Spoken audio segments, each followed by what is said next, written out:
Les bougies sont allumées, une vingtaine de minutes passent, le soleil s'est couché derrière l'horizon, mais il fait encore clair. Les 3 étoiles ne sont pas encore apparues, nous sommes dans la tranche de temps que nous appelons Ben Hashmashot, entre les 2 soleils, c'est-à-dire entre le coucher du soleil et l'apparition de la lune. Ce temps-là est un temps où il y a un doute.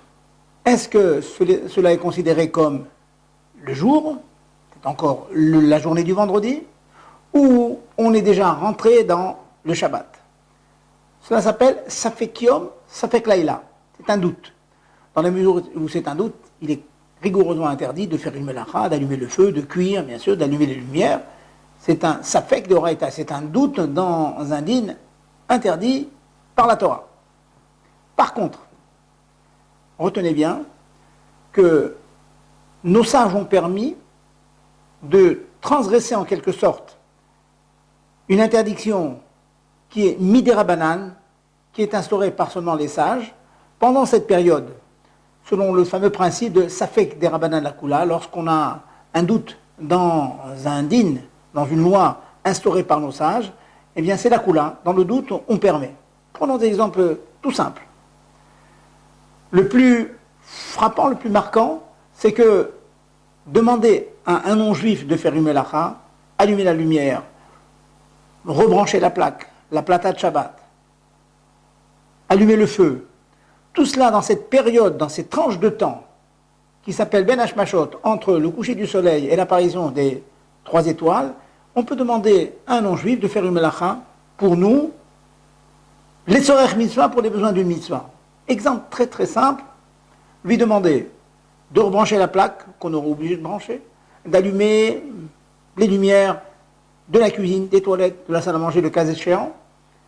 Dans la mesure où Amiral Egoy, demander à un non-juif, est une interdiction qui est seulement midérabanan, cela est permis, sachant qu'allumer la lumière, c'est bien sûr une mitzvah, il est important d'avoir de la lumière.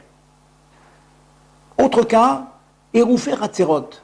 On aura l'occasion d'expliquer longuement comment est-ce que l'on fait un hérouv pour porter dans des endroits fermés, dans des immeubles par exemple. Eh bien, faire un hérouv Ratzerot, c'est un procédé assez complexe.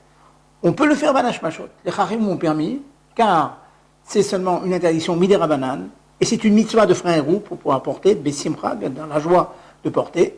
Eh bien, on peut faire le hérouv Ratzerot pendant Ben Hashmashot. Un troisième exemple. Vous manquez d'ustensiles. Dans la précipitation, dans mon Shabbat, on n'a pas eu le temps de tremper au mikvé. Tvilat Kelim, c'est une institution de nos sages. Eh bien, les Chachamim nous disent que dans la mesure où on trempe ces ustensiles, Ben Hashmashot, l'interdiction est seulement midérabanan, donc il est parfaitement permis de tremper les kélim, les ustensiles, pendant Ben Hashmashot. Un dernier exemple, et je finirai avec cela, c'est que, vous savez bien, c'est l'occasion pour moi de vous rappeler que lorsque l'on a des fruits d'Eretz Israël, eh bien, il faut prélever Trumot et Maasrot. C'est un procédé assez complexe aussi. Be'ezrat Hashem, nous aurons l'occasion de le développer. Eh bien, pour ceux qui savent prélever, il est permis de prélever Trumot et Maasrot Ben Hashmashot. Pourquoi? Parce que l'interdiction de prélever Trumot et Maasrot, comme l'interdiction de tremper les kélim, comme l'interdiction de faire un hérouv, eh bien, ce sont des interdictions midérabanan qui ont donc permis Ben Hashmashot, dans cette tranche de temps, les tzorech mitzvah, parce que dans la mesure où, bien sûr, c'est une mitzvah de manger des fruits qu'on a déjà prélevés. En 2 mots, Ben Hashmashot, les tzorech mitzvah, pour les besoins d'une mitzvah, on a le droit de faire ce qu'on appelle un shvut, c'est-à-dire une interdiction instaurée par nos sages.